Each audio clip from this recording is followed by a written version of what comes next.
Habang off-season, bumisita si Jalen Green mga idol para sa kanyang Asian Tour. Kamusta na nga ba ang mga Pinoy fans dito kay Kabayan? Samantalang pinagbantaan naman ni Dillon Brooks etong si LeBron James na ngayon ay nasa 76ers na siya.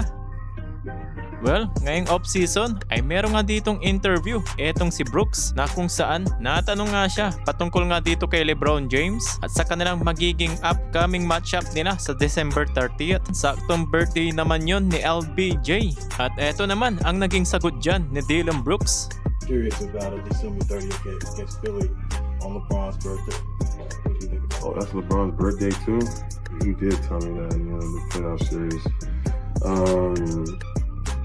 I'm excited. That's more ammunition for me to win that game.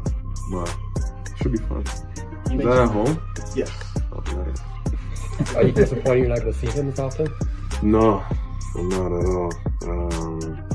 But it'll build up for the games that we play.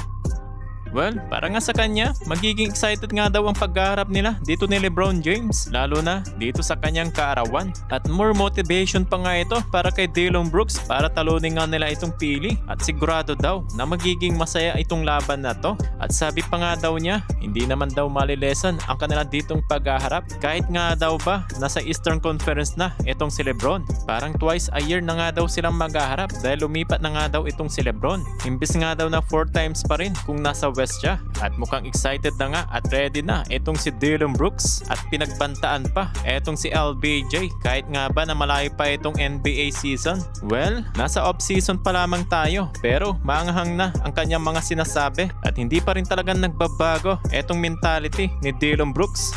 Samantalang pag-usapan naman natin etong si Jalen Green para nga dito sa kanyang promotional tour at fun events. Kasama niya ang mga sponsor at basketball programs para nga dito sa Asia Tour sa bansang China. Nakipag one-on-one ng exhibition etong si Jalen Green laban sa Chinese streetball player na si Chen Zhenwin at nagkaroon siya ng meet and greet. Nagbigay ng oras sa mga tagahanga at naging bahagi ng basketball activities para sa Chinese fans. Sinubukan niya rin ang experience sa Chinese culture mga idol, kagaya ng traditional activities at nag-promote din ng kanyang sariling brand kagaya ng mga NBA players para palakasin ang kanyang relasyon sa fans at sponsor market. Well, kagaya nga dito sa Pilipinas, may connection itong si Jalen Green dahil Filipino heritage siya at naging bukas siya tungkol sa pagmamahal niya sa mga Filipino culture. Wala pang opisyal na balita kung kailan siya babalik dito sa bansang Pilipinas. Sa ngayon ay nag-enjoy talaga siya sa kanyang tour sa bansang China.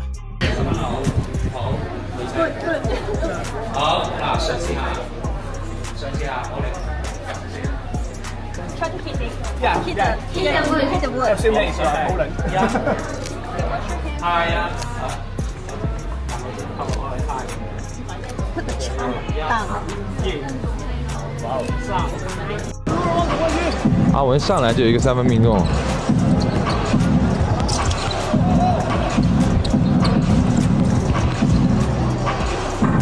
还有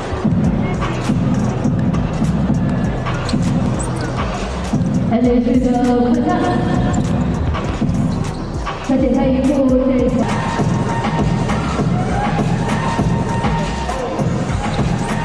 杰伦格林是被称为上。